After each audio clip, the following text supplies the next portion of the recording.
নমস্কাৰ মই মজিদ বন্ধুসকল পলকতা সংবাদী সন্ধিয়াৰ 7টা গুৰুত্বপূৰ্ণ খবৰ প্ৰথমটো খবৰ কেনেকৈ চলিছে গুৱাহাটী মেডিকেল কলেজ হাস্পাতাল থানাৰ সন্মুখত জিএমচিএইচৰ নাৰ্ছৰ বিস্ফোৰক মন্তব্য শিশু আইচিউৰ দায়িত্বত থকা ভানুপ্ৰিয়া মিচিঙক আটক কৰাৰ পিছতে ওলাই আহিল সতীৰ্থ নাৰ্ছসকল ঘটনাৰ নিশা কি হৈছিল এই সন্দৰ্ভত বিৱৰণী দিলে সতীৰ্থ নাৰ্ছে নাৰ্ছৰ দাবীত স্পষ্ট হৈ পৰিল জিএমচিএইচৰ আন্তঃগাঁথনিৰ অভাৱৰ কথা থানাৰ সন্মুখত জিএমচিএইচৰ নাৰ্ছৰ বিস্ফোৰক মন্তব্য শিশু আইচিউৰ দায়িত্বত থকা ভানুপ্ৰিয়া মিচিঙক আৰক্ষীয়ে আটক কৰাৰ পিছতে ওলাই আহিছে সতীৰ্থ নাৰ্ছসকল ঘটনাৰ নিশা কি হৈছিল বিৱৰণী দিলে সতীৰ্থ নাৰ্ছে নাৰ্ছৰ দাবীত স্পষ্ট হৈ পৰিল জিএমচিএইচৰ আন্তঃগাঁথনিৰ অভাৱ ঘটনাৰ দিনা ভানুপ্ৰিয়াসহ মুঠ 5 গৰাকী নাৰ্ছ আছিল দায়িত্বত আছিল পূজা আৰু ঋষিকেশ নামৰ দুজন চিকিৎসক নিশাৰ দায়িত্বত আছিল দুগৰাকী ৱাৰ্ড গাৰ্ল আৰু দুগৰাকী ক্লিনাৰো ঘটনাৰ সময়ত ভানুপ্ৰিয়াই গাখীৰ প্ৰস্তুত কৰিব গৈছিল আৰু সেই নিশা ভানুপ্ৰিয়া থকা ৰুমত আছিল 35টা শিশু নৱজাতক ৰখা বাৰ্মাৰ বেড আছিল ভঙা অৱস্থাত আৰু এটা ৰুমত 3 গৰাকী নাৰ্ছ থাকিব লাগে যদিও দায়িত্বত আছিল মাত্ৰ এগৰাকী নাৰ্ছ গুৱাহাটী মেডিকেল কলেজ হাস্পাতালৰ আইচিউৰ পৰা এগৰাকী শিশু বিছনাৰ পৰা পৰি মৃত্যু হোৱাৰ পিছতে নাৰ্ছ ইনচাৰ্জক গ্ৰেপ্তাৰ কৰা হৈছে আৰু তাৰ পিছতে ৰাজপথলৈ ওলাই আহিছে সতীৰ্থ নাৰ্ছসকল আৰু এই সতীৰ্থ নাৰ্ছসকলে এই বিস্ফোৰক মন্তব্য কৰিছে সংবাদ মাধ্যমৰ আগত পৰৱৰ্তী খবৰ দিল্লীৰ মুখ্যমন্ত্ৰীৰ গালত প্ৰচণ্ড চৰ ফুটালে গুজৰাটৰ ৰিক্সা চালকে দিল্লীৰ মুখ্যমন্ত্ৰীৰ বুধবুৰীয়া জনশুনানি কাৰ্যসূচীত উপস্থিত আছিল গুজৰাটৰ ৰাজকোটৰ এগৰাকী ৰাজেশ নামৰ ৰিক্সা চালক আৰু মুখ্যমন্ত্ৰীগৰাকীৰ এই অনুষ্ঠান জনশুনানিৰ কাৰ্যসূচীত চলি থকাৰ মাজতে মুখ্যমন্ত্ৰীগৰাকীক আক্ৰমণ কৰে এইগৰাকী ৰিক্সা চালকে আৰু তাৰ পিছতে মুখ্যমন্ত্ৰীৰ নিৰাপত্তাৰক্ষীয়ে আটক কৰে ৰিক্সা চালক ৰাজেশক আৰু এই সন্দৰ্ভত অভিযুক্তৰ মাতৃৰ দাবী কোনো ৰাজনৈতিক দলৰ সৈতে জড়িত নহয় পুত্ৰ ৰাজেশ পৰৱৰ্তী খবৰ অসমত মিয়া খেদাৰ নামত গণ উন্মাদনাৰ সৃষ্টি কৰা দল সংগঠনৰ বিৰুদ্ধে ল'ব লাগে কঠোৰ ব্যৱস্থা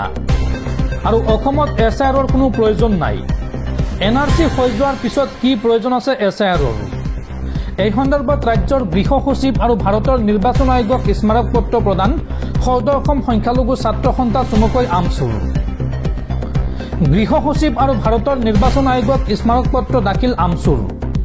অসমত এছআইআৰৰ কোনো প্ৰয়োজন নাই বুলি পত্ৰ প্ৰেৰণ আমচুৰ বিভিন্ন সময়ত নাগৰিকত্ব প্ৰমাণ দি আহিছে অসমৰ সংখ্যালঘু লোকে আৰু পুনৰবাৰ নাগৰিকত্ব প্ৰমাণৰ কাগজ পত্ৰ লৈ দৌৰাদৌৰি কৰাৰ প্ৰয়োজন অনুভৱ কৰা নাই অসমৰ সংখ্যালঘু লোকে এনআৰচি হৈ যোৱাৰ পিছত কি প্ৰয়োজন আছে এছআইআৰৰ এনআৰচিত নাম থকা সকলক এছআইআৰত পোনপটীয়াকৈ নাম অন্তৰ্ভুক্ত কৰিব লাগে আৰু এনআৰচিত নাম নথকা সকলক আইনী প্ৰক্ৰিয়া শেষ নোহোৱালৈকে ভোটাৰ তালিকাৰ পৰা নাম কৰ্তন নকৰাৰ আহ্বান মিয়া খেদাৰ নামত সংখ্যালঘুৰ ওপৰত চলা অত্যাচাৰক লৈ গৃহ বিভাগক স্মাৰক পত্ৰ প্ৰদান মিয়া খেদাৰ নামত গণ উন্মাদনা সৃষ্টি কৰা দল সংগঠনৰ বিৰুদ্ধে ল'ব লাগে কঠোৰ ব্যৱস্থা এই সন্দৰ্ভত গৃহ সচিব আৰু ভাৰতৰ নিৰ্বাচন আয়োগক স্মাৰক পত্ৰ দাখিল আমচুৰ দৰ্শকসকল আৰু বহুতো গুৰুত্বপূৰ্ণ খবৰ আছে তাৰ আগতে আপোনাক জনাও যে যদি আপুনি এতিয়ালৈকে এইটো ভিডিঅ'ত লাইক কৰা নাই তেন্তে এতিয়াই ভিডিঅ'টোত লাইক কৰি দিয়ক আৰু এনেকুৱা ধৰণৰ ভিডিঅ'সমূহ নিতৌ চাবলৈ চেনেলটো ছাবস্ক্ৰাইব কৰি কাষত থকা বেল আইকনটো প্ৰেছ কৰি ৰাখক পৰৱৰ্তী খবৰ নিৰ্মাণ সম্পূৰ্ণ নোহোৱা পথ আৰু পথত গাঁত থাকিলে বা যানজঁট থাকিলে সংগ্ৰহ কৰিব নোৱাৰিব টোল কৰ নেশ্যনেল হাইৱে অথৰিটি অফ ইণ্ডিয়াৰ এক আবেদন খাৰিজ কৰি এই নিৰ্দেশনা দেশৰ উচ্চতম ন্যায়ালয়ৰ পৰৱৰ্তী খবৰ 4 বছৰৰ পাছত ন্যায় পালে মৰিধল মহাবিদ্যালয়ৰ ছাত্ৰী নন্দিতা শইকীয়াৰ পৰিয়ালে ধেমাজিৰ ৰিণ্টু শৰ্মাক দোষী সাব্যস্ত আদালতৰ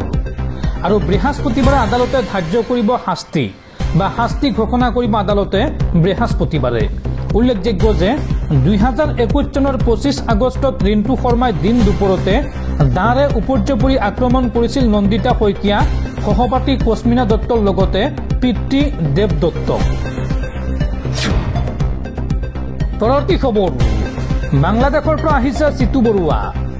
বাংলাদেশৰ অসমীয়া গাঁৱৰ পৰা আহিছে চিতু বৰুৱা চিতু বৰুৱা যদি সঁচাই অসমীয়া হয় বা অসমৰ হয় তেন্তে ৰাজহুৱা কৰক লিগেসি ডাটা চিতু বৰুৱাক এইবাৰ চ্যালেঞ্জ সংখ্যালঘু সংগঠনৰ নেতা নুৰ ইছলামৰ বাংলাদেশৰ অসমীয়া গাঁৱৰ পৰা আহিছে চিতু বৰুৱা বাংলাদেশৰ পৰা অহা বুলি সন্দেহ মুছলমান নেতাৰ যদি চিতু বৰুৱা অসমীয়া হয় তেন্তে চিতু বৰুৱাই ৰাজহুৱা কৰক লিগেসি ডাটা মিয়াক অসমৰ পৰা খেদিবলৈ কোন হয় চিতু বৰুৱা শৃংখল চলিহা আৰু চিতু বৰুৱাৰ জন্মৰ পূৰ্বতে মিয়াই অসমৰ ভাষাৰ বাবে প্ৰাণ দিছে চিতু বৰুৱাক এইবাৰ উভতি ধৰিলে ইত্তেহাদ ফ্ৰণ্টৰ সভাপতি নুৰ ইছলামে বাংলাদেশৰ পৰা অত্যাচাৰ কৰি চিতু বৰুৱাক খেদি দিয়াৰ সন্দেহ ইছলামৰ আৰু তাৰ বাবে অসমলৈ আহি মিয়াক অত্যাচাৰ চলাইছে বুলি মন্তব্য সংখ্যালঘু সংগঠনৰ নেতাগৰাকীৰ পৰৱৰ্তী খবৰ ৰাজ্যত পুনৰ উৎকোচ কাণ্ড শিক্ষকৰ পেঞ্চনৰ নামত উৎকোচ লৈ গ্ৰেপ্তাৰ শিক্ষা বিষয়া নগাঁও জিলাৰ ৰূপহীহাটৰ শিক্ষা বিষয়া মহবুব আহমেদ লস্কৰক হাতে লুটে গ্ৰেপ্তাৰ চিয়াম ভিজিলেন্সৰ পৰৱৰ্তী খবৰ নাৰ্ছৰ অভাৱ আছিল গুৱাহাটী মেডিকেল কলেজ হাস্পাতালত নৱজাতক আইচিউৰ বিচনাৰ পৰা পৰি মৃত্যু হোৱাৰ পিছতে হাৰ পালে জিএমচিএইচ কৰ্তৃপক্ষই আৰু তাৰ পিছদিনাই অৰ্থাৎ আজিৰ দিনটোত 15টা ষ্টাফ নাৰ্ছৰ পদৰ বাবে বিজ্ঞাপন প্ৰকাশ কৰিছে জিএমচিএইচে উপযুক্ত প্ৰাৰ্থীৰ পৰা আবেদন বিচাৰিছে গুৱাহাটী মেডিকেল কলেজ হাস্পাতাল কৰ্তৃপক্ষই পৰৱৰ্তী খবৰ এতিয়াৰ পৰা গুৰুতৰ অপৰাধ কৰি হাৰি যাব নোৱাৰিব খুদ প্ৰধানমন্ত্ৰী আৰু মুখ্যমন্ত্ৰীয়ে ছেকেণ্ডৰ ভিতৰতে চকী হেৰুৱাব প্ৰধানমন্ত্ৰী বা মুখ্যমন্ত্ৰীয়ে এই সন্দৰ্ভত দেশত আহি আছে নতুন আইন কেন্দ্ৰৰ নৰেন্দ্ৰ মোদী চৰকাৰে আনি আছে নতুন আইন যি আইনে দেশৰ প্ৰধানমন্ত্ৰী মুখ্যমন্ত্ৰীৰ পৰা কেবিনেট ৰাজ্য মন্ত্ৰীলৈকে কাকো নিদিব ৰেহাই যি তিনিখন আইনৰ দ্বাৰা অপৰাধত লিপ্ত হোৱা প্ৰধানমন্ত্ৰীৰ পৰা মুখ্যমন্ত্ৰী আৰু কেবিনেট মন্ত্ৰীলৈকে সকলোকে কাৰাগাৰলৈ নিক্ষেপ কৰিব পাৰিব বুধবাৰে কেন্দ্ৰীয় গৃহমন্ত্ৰী অমিত শ্বাহে লোকসভাত তিনিখন বিধেয়ক উত্থাপন কৰাৰ সম্ভাৱনা অৱশ্য বিৰোধীয়ে এছআইআৰ আৰু নিৰ্বাচন আয়োগৰ ভোটচুৰি কাণ্ডৰ বিৰুদ্ধে উত্তাল কৰি ৰখাৰ বাবে স্থগিত ৰখা হৈছে সংসদৰ 2খন সদন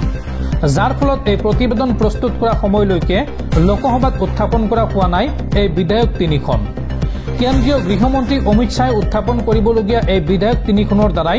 নাকি লগোৱা হ'ব দেশৰ প্ৰধানমন্ত্ৰীৰ পৰা ৰাজ্যৰ মুখ্যমন্ত্ৰীসকলৰ লগতে তেওঁলোকৰ সতীৰ্থ মন্ত্ৰীসকলক মোদী চৰকাৰে প্ৰণয়ন কৰিবলৈ লোৱা এই তিনিখন আইনৰ অধীনত গুৰুতৰ অপৰাধত লিপ্ত থকা প্ৰধানমন্ত্ৰীৰ পৰা ৰাজ্যৰ মুখ্যমন্ত্ৰীসকলৰ লগতে তেওঁলোকৰ সতীৰ্থ মন্ত্ৰীসকলৰ বিৰুদ্ধে আইনী ব্যৱস্থা ল'ব পাৰিব আৰক্ষীয়ে আৰু তেওঁলোকক অপসাৰণ কৰাৰ ব্যৱস্থাও থাকিব এই প্ৰস্তাৱিত আইন তিনিখনত পৰৱৰ্তী খবৰ পুনৰ মৰিগাঁও কাৰাগাৰৰ পৰা 2জন কয়দীৰ পলায়ন আৰু ঘটনাৰ পিছতে মৰিগাঁও কাৰাগাৰ কৰ্তৃপক্ষৰ মাজত হাহাকাৰ অৱস্থা কাৰাগাৰৰ নিৰাপত্তাক লৈ এই মুহূৰ্তত উত্থাপন হৈছে ডাঙৰ প্ৰশ্নৰ মঙলবাৰে নিশা ৰহস্যজনক পৰিস্থিতিত 2জন কয়দী পলায়ন কৰিবলৈ সক্ষম হোৱাৰ পিছতে মৰিগাঁও জিলা কাৰাগাৰত পুনৰ নিৰাপত্তাজনিত উদ্বেগ প্ৰকাশ পাইছে পলায়ন কৰা কয়দী 2জন হৈছে জিয়াৰুল ইছলাম আৰু সুব্ৰত চৰকাৰ উল্লেখযোগ্য যে 10 মাহৰ আগতে কাৰাগাৰৰ দেৱাল ভাঙি 5জন কয়দী পলায়ন কৰিছিল আৰু ইয়াৰে 2জনৰ আজিও কোনো সন্ধান নাই কয়দীয়ে জেল কৰ্তৃপক্ষৰ কথিত গাফিলতিৰ সুযোগ লৈছে যদিও চৰকাৰী তদন্তত এতিয়াও তেওঁলোকৰ পলায়নৰ সঠিক পৰিস্থিতি নিশ্চিত কৰা হোৱা নাই নিৰুদ্দেশ হোৱা কয়দীসকলৰ সন্ধান উলিয়াবলৈ আৰক্ষীয়ে অনুসন্ধান আৰম্ভ কৰিছে আনহাতে গাফিলতি কৰা নিৰাপত্তাৰক্ষীৰ বিৰুদ্ধে কঠোৰ ব্যৱস্থা গ্ৰহণ কৰা হ'ব বুলি জ্যেষ্ঠ বিষয়াসকলে আশ্বাস দিছে